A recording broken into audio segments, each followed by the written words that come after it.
evening. TJ here. Welcome once again to the Imaginary Gallery. Tonight's discussion is actually part one of a three-part series which involves the three stages of narcissistic abuse. So we'll start with the first stage, which is the idealization phase.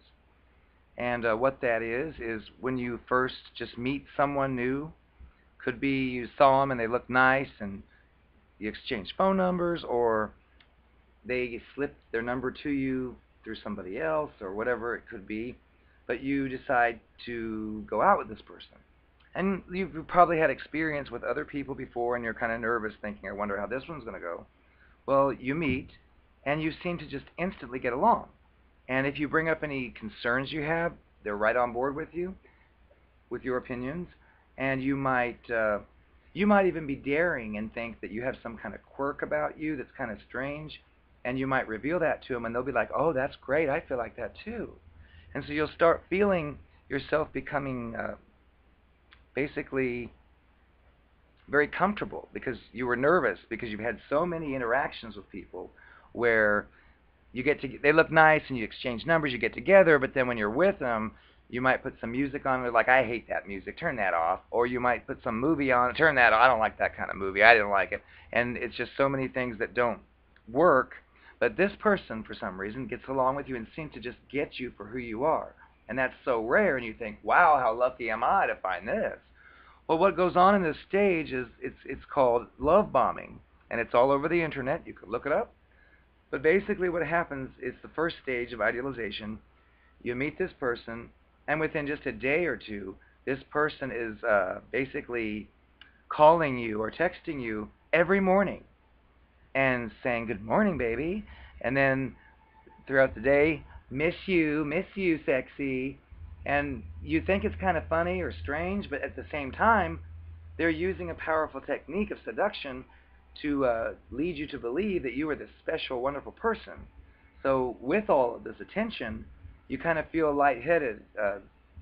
Chemicals in your brain are erupting and flowing because you know you're a great person, but it seems nobody else seems to see it, yet this person seems to get it right off the bat. So you're thinking, well, I was lucky. So you make plans to see this person again very soon, and you might spend the night, or you might spend several hours together. You might talk all night on the phone, and you just feel this fluttering in your heart thinking, wow, somebody really gets me after all these losers. And it just feels so great, and more drugs are pumping in your brain. So you think, I got lucky this time. Well, during this idealization phase, you'll find things like you have them come over, and they'll be, usually because they're kind of quiet at first, and you might mention something as you're there, like, oh, look at my front yard, I need to get that cut tomorrow. And then you might also be in the kitchen and notice some stained tiles, and you're kind of embarrassed because you should have cleaned it, but you forgot. So you're like, oh, look at those tiles, I need to take care of those. Things like that. And what will happen is, maybe after you split up, the next day you're at home and they're texting, how are you, and you say, oh, I have a headache, oh, I just want to lay down. And after that interaction, just about 10 minutes later, you hear a knock at the door, and guess what? Hi, I brought a surprise for you. I brought you some aspirin.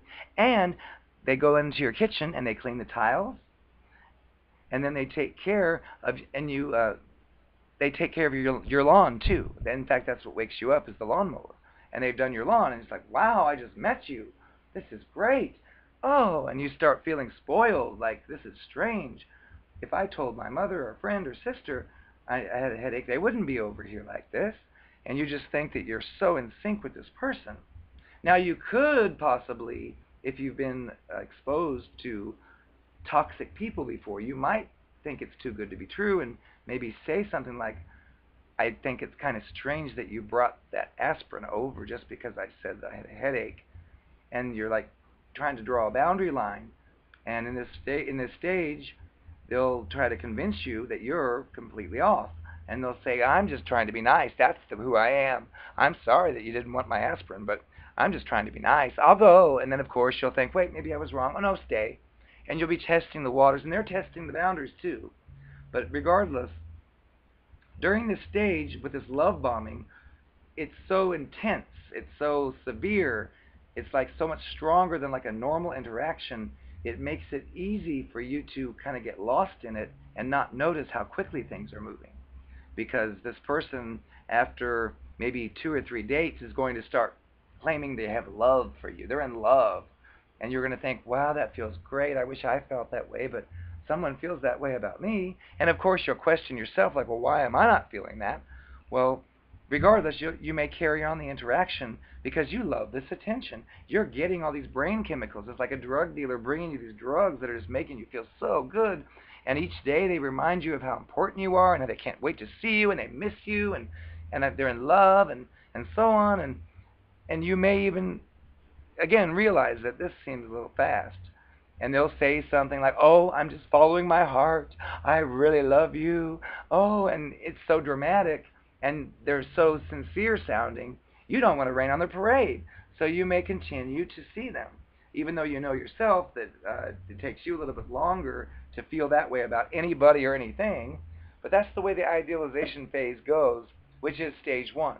So the point here is, if you meet someone new, you go out with them tonight, and you split up and go home, and you have a message the next morning, "Good morning, honey, I had a great night," or something like that. Beware, because that isn't normal. It isn't normal for someone that you just met to be totally 1,000% in love with you. And if you have any kind of self-respect or self-introspection or self-value, you may know that you're a great person, but you think, I have only interacted with this person like once or twice. How can they be so head over heels? And you may question, well, if they're in deep head over heels love now, well, where is there left to go? Because they don't know anything about me. So it's just a strange mystery. But that's how these love stories begin. And you're as high as a kite on natural drugs, and that's the love bombing stage, which is part of that's the love bombing within the idealization stage.